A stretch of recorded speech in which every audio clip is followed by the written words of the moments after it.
നമസ്കാരം. കേരളത്തിലെ നിരവധി ക്ഷേത്രങ്ങൾ, ആയിരക്കണക്കിന് ക്ഷേത്രങ്ങൾ ഭരിക്കുന്നത് സർക്കാരിൻ്റെ കീഴിലുള്ള ദേവസ്വം ബോർഡുകളാണ്. എങ്കിലും ഈ ക്ഷേത്രങ്ങളിൽ നിന്നോ ദേവസ്വം ബോർഡിൽ നിന്നോ സർക്കാർ ഒരു പൈസയും കൈയിട്ട് വാരുന്നില്ല എന്നൊക്കെയാണ് ഭരണകൂടം നിരന്തരം പറഞ്ഞുകൊണ്ടിരിക്കുന്നത്.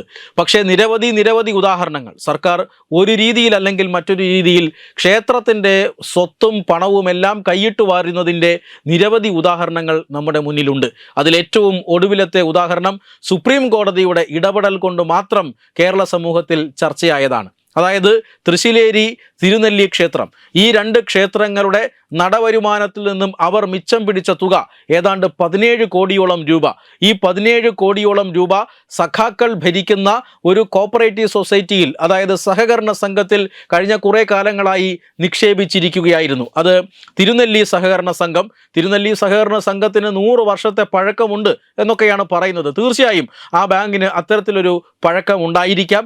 അതിൽ ദീർഘകാലം നന്നായി പ്രവർത്തിച്ച ഒരു സഹകരണ സ്ഥാപനമായിരിക്കാം. പക്ഷേ ഇപ്പോൾ അത് ഭരിക്കുന്നത് CPM ഭരണസമിതിയാണ്. CPM ഭരണസമിതികൾ ഭരിക്കുന്ന സഹകരണ ബാങ്കുകളിൽ എന്താണ് നടക്കുന്നത് എന്ന് കേരളത്തിലെ ജനങ്ങൾക്കെല്ലാം നല്ല ബോധ്യവുമുണ്ട്. അതുകൊണ്ട് തന്നെ ഈ സഹകരണ ബാങ്കിൽ കിടക്കുന്ന ക്ഷേത്ര ഫണ്ട് ഏതാണ്ട് 17 കോടിയോളം വരുന്ന രൂപ അത് സുരക്ഷിതമല്ല എന്ന് ഭക്തർ മനസ്സിലാക്കുന്നു.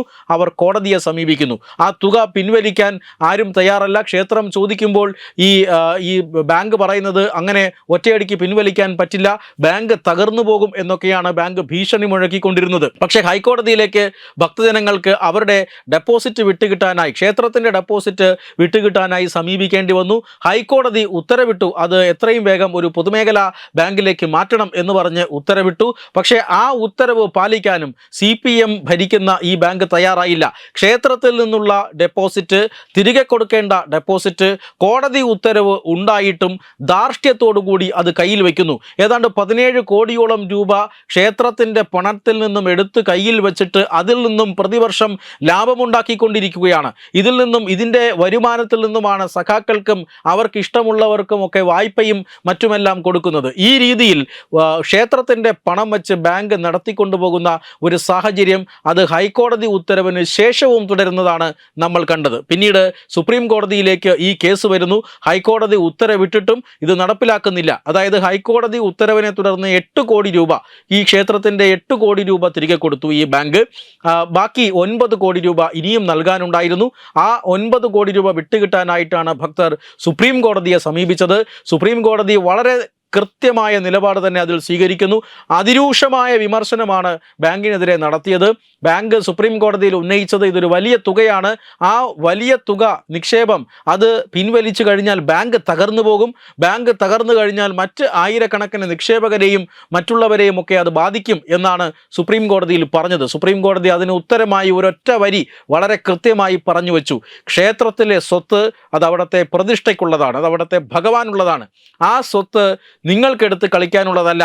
ബാങ്കിനെ തകർച്ചയിൽ നിന്ന് രക്ഷിക്കാൻ ക്ഷേത്ര ഫണ്ട് ഉപയോഗിക്കാൻ കഴിയില്ല എന്ന് കൃത്യമായി തന്നെ സുപ്രീം കോടതി പറഞ്ഞു. സുപ്രീം കോടതി ഒരു സമയപരിധി നിശ്ചയിച്ചു കൊടുക്കുന്നു. ആ സമയപരിധിക്കുള്ളിൽ ക്ഷേത്രത്തിൻ്റെ ഫണ്ട് തിരികെ കൊടുക്കണം എന്ന് കൃത്യമായ ഭാഷയിൽ തന്നെ ഈ CPM ഭരിക്കുന്ന ഭരണസമിതി, അല്ലെങ്കിൽ CPM ഭരണസമിതി ഭരിക്കുന്ന കോപ്പറേറ്റീവ് ബാങ്കിനോട്, സഹകരണ ബാങ്കിനോട് കൃത്യമായി തന്നെ സുപ്രീം കോടതി നിർദ്ദേശം നൽകുന്നു. ഇപ്പോൾ ബാക്കിയുള്ള 9 കോടി രൂപ കൂടി ക്ഷേത്രങ്ങൾക്ക് ഈ തിരുനെല്ലി സഹകരണ ബാങ്ക് കൈമാറിയിരിക്കുന്നു. അതോടുകൂടി ആ വിവാദം അവിടെ അവസാനിക്കുകയാണ്. BJP അടക്കമുള്ള നിരവധി രാഷ്ട്രീയ പാർട്ടികൾ ഇത്തരത്തിൽ ക്ഷേത്രത്തിൻ്റെ ഫണ്ട് കൈയടക്കി വച്ചിരിക്കുന്നതിനെതിരെ, സഹകരണ ബാങ്ക് കൈയടക്കി വച്ചിരിക്കുന്നതിനെതിരെ, അത് തിരികെ കൊടുക്കണമെന്ന് നിരവധി തവണ ഹൈക്കോടതി പറഞ്ഞിട്ടും അത് കൊടുക്കാത്തതിനെതിരെയൊക്കെ സമരത്തിലായിരുന്നു. അതിനെ തുടർന്നാണ് അവർ സുപ്രീം കോടതിയെ സമീപിച്ചത്.